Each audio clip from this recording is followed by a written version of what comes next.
Hey friends, welcome back, and thanks for joining me for episode 9 of the Ajayi Effect podcast, where you are reminded that you're never alone on the winding road of life. You can show up as yourself for the whole journey, and that journey is honored. Your struggles are acknowledged, and your victories are celebrated. Oh, and if it's happening in the world, we will discuss it. Here, you are capable of big things. We'll get right into our conversation in a few, but first, a toast to our sponsor, Dupe Ajayi. Dupe's professional journey embodies the power of marketing for positive change, driven by a steadfast commitment to equity and with roles at organizations such as Airbnb, ABC News, and Rent the Runway. Dupe has honed her skills as a storyteller and a marketer. Each experience has contributed to her expertise in crafting narratives that inspire change. If equity isn't at the core, she won't be. Follow Dupe here at the Ajayi Effect podcast and at the Ajayi Effect on all platforms. Okay, let's get into it. So today, y'all, we are tackling a topic that resonates with very many people, including me, and that is the American dream. Is it dead? This discussion, it was inspired by a number of things, including an article that was recently published in Newsweek, as well as a documentary that I saw on YouTube called Two American Families from 1991 to 2024. And it followed the journey of these two families over the course of 30 some odd years and their struggle to try and get on top. And no matter what they did, they simply could not get there. As well, there's been so much chatter lately about the American dream. And is it truly feasible? Take a listen to these clips. We're raised to believe that each generation can and will do better than the last. But is that really true? In a Frontline special presentation, the continuation of Bill Moyer's portrait of two families chasing the American dream. The Stanleys. It's called Rob Peter to Pay Paul. And I'm robbing Peter so much that Peter is just standing there. I'm hitting 70 years old now, and it's time for me to have it together. Ain't no sense of fooling ourselves. And the Newmans. Having money coming in consistently is more important than spending time with my children all the time like I used to. Money used to be a big thing. Now there's so many more things that are really more important than money. If our wages get raised, then everything else goes up. There is no wiggle room for anything. Now, 34 years in the making, the intimate and revealing story of two American families. I still believe in hard work, but I will say that I think we are fooling ourselves if we believe that it's only hard work. There are so many people that are in the same situation, that are struggling the same way. It's like we haven't come very far. I thought I would fall in love with America and the American dream of progressing and making something of yourself and feeling proud. I came to the realization recently that I actually didn't want this life. In some ways, it's very disappointing, but in other ways, I'm very accepting of that dream being dead, and I'm just ready to make new dreams. Rania attended American University on a full-ride scholarship and graduated in 2022 with a degree in public health. After struggling with job security and her health, she's decided to pack up her entire life and leave the U.S. for good. Even with her degree and certifications, Rania said she couldn't land a professional job. Here I am, unemployed, pursuing my master's. I have many certificates aside from my bachelor's degree, and I can't even land an administrative position. The past 5 months, I hit 500 job applications. I got so depressed because I blamed myself. I felt valueless. I felt like my existence didn't matter. One day I was just speaking to my father, and he actually suggested, he's like, "You're not stuck there. You know that, right?" This world is such a, and when I say this world, I mean it. I don't mean in an ideal sense. I mean in every day, every little thing you do. It's such a, gimme, gimme, gimme. Everybody back off. You know, everybody's like, you taught that from school, everywhere. Big business, you want to be successful, you want to be like Trump, gimme, gimme, gimme, push, push, push, push, step, step, step, crush, crush, crush. That's how it all is. I mean, we've been slighted. And we want ours. And I don't mean by like ours, 40 acres and a mule, because we're past that. But we need help. I mean, for us to be on our own 2 feet, us meaning youth or us meaning black people, whatever you want to take it for us to be on our own 2 feet, we do need help. Because we have been here, we have been a good friend. If you want to make it a relationship type thing, we have been there, and now we deserve our payback. It's like you got a friend that you don't never look out for. You know, you dressed up in jewels. Now America's got jewels, and they paid and everything, and they lending money to everybody except us. If this is truly a melting pot in the country where we care about and Lady Liberty got a hand like this, then we really need to be like that. I mean, nobody should be hitting lotto for 36 million and we got people starving in the streets. That is not idealistic, that's just real. There's no way that these people should own planes and their people don't have houses, apartments, shacks, drawers, pants. You say to people that say, well, they earned it. Now you go out and you're earning it. If they earned it, then I think that that's good, and I think that they deserve it. But even if you earned it, you still owe. How can they be humanitarians by the fact that they millionaires and there's so many poor people shows how unhumane they are? More than half of Americans say they would need at least $100,000 a year to be financially comfortable. The benchmark of a six-figure salary used to be the gold standard income. It represented the tipping point of finally earning a disposable income and building a savings. The American dream is what makes a middle-class lifestyle. You're able to pay your bills. You're able to put food on the table, put a roof over your family's head, and you have some additional savings. Now, people making well over 6 figures are still living paycheck to paycheck. 26% say they would need more. A salary in the range of $100,000 to $149,000 per year would make them feel financially comfortable. I think, unfortunately, what has happened is that wages haven't kept up with the cost of living by and large for the last 50 years or so. And so it becomes increasingly hard for many families to be able to attain that sort of middle-class lifestyle, that American dream. So y'all, as part of this exercise, I Googled to see just what the promise of America, that is the American dream, is. And here's what I got back.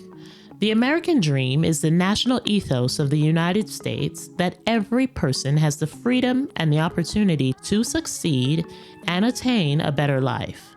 The American dream is a dual promise that life should be better for each generation and that everyone should have a chance to achieve their aspirations if they work hard and play by the rules. Already, y'all, I think I have an answer to my initial question. The American dream, a concept that once symbolized hope, opportunity, and the possibility of upward mobility, it now seems and is seen as unattainable by a significant portion of the American population. Nearly 80% of Americans under 30 and a majority over 65 believe that the American dream no longer holds true. While some might attribute this to a lack of patriotism among young people, the fact of the matter, the reality, is that it's far more complicated than that. Americans are feeling hopeless, cynical, and doomed, not due to their own failings, but because the pathway to opportunity has been effectively closed off for many. Let's delve into the most profound example, and that is the cost of living. Rising inflation and high interest rates have doubled housing costs and mortgage payments over the past 4 years. According to Zillow, the $106.5 thousand needed to comfortably afford a typical home is well above the average annual U.S. household income of $81,000. This disparity forces many young people and families to join the ranks of perpetual renting and paying a national median monthly rent of about $2,100, or move back in with your parents. Economic success has always been a part of the American dream. But these financial challenges are only one aspect of this crisis. Beyond economic hardships, Americans face an acute crisis of meaning and belonging, with profound implications for health, prosperity, and democracy itself. This crisis manifests in several key areas. First off, for the first time in American history, there are more single adults without children than married adults with children. 40% of all births are now out of wedlock, compared to 18% in 1980. Now, y'all, I have my thoughts on this, but more on that later. Anywho, this shift towards the isolated individual as the primary social unit, it has radical implications for every facet of American life, particularly politics and economics. Cut off from family and civil society, the demands on government and debt-related financing are likely to increase to meet the needs of this new socially isolated constituency. In simple English, things will have to change as the nuclear family is no longer the standard.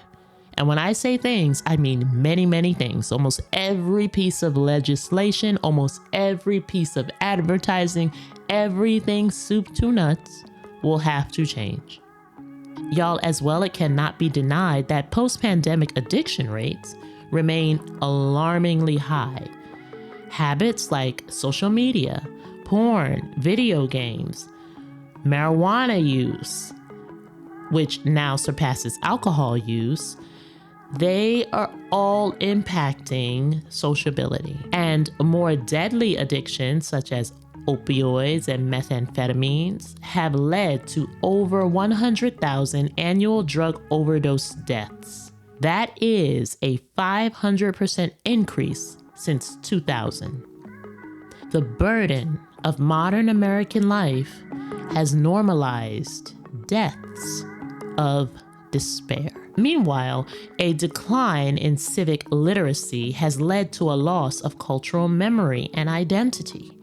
A U.S. Chamber of Commerce Foundation study revealed that more than 70% of Americans failed a basic civic literacy quiz, and only half can correctly identify the branch of government where bills come from. Do y'all know the answer to that? Y'all don't remember bill? Y'all don't remember, Schoolhouse Rock? What's a bill?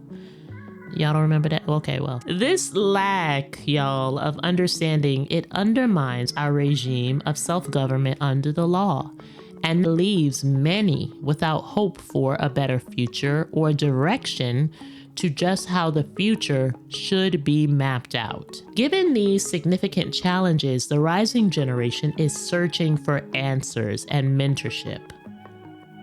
They crave guidance on how to live well, but often feel powerless to act.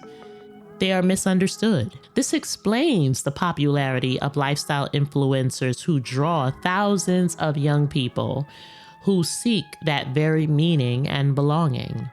Y'all, with the economy on shaky ground and a fickle, funny style job market, the task before our political leaders is to address this crisis head on. They need to offer a blueprint to move Americans from isolation and independence, from despair to hope and health, from shame to confidence, from doubt and loneliness to faith and community. Y'all, it needs to happen. It is not only the responsibility of government to get this work done. It will require true community and guidance from the elders before us that led the way. That guidance should be presented in a non-judgmental but well-informed, pretty little package. Y'all, the outcome of November's election may hinge less on legal battles or questions about candidates' ethnicity, more on that later, and it may hinge more on which candidate can effectively address the profound economic and deep-seated pain felt by the American people. They will need to chart a pathway forward towards a restored American dream. That's the work, y'all. Well, I told you, or maybe I didn't tell you, but I'm telling you now, I wasn't going to be here long. That is all for today. Thank you so much for joining me. I want to say that all is not lost. It is a matter of how we look at things, how we approach this problem. And that optimism is part of what will drive us forward. Now, I'm not talking about being delusional. I am talking about being optimistic and approaching from that lens. Again, I appreciate you for joining and listening to this conversation. Thank you for joining me as we navigated through this conversation. Don't forget to like, share, and subscribe. Let some of your girlies or guys know what we are talking about over here at the Ajayi Effect. And until next time, my friend, remember, you are capable of big things.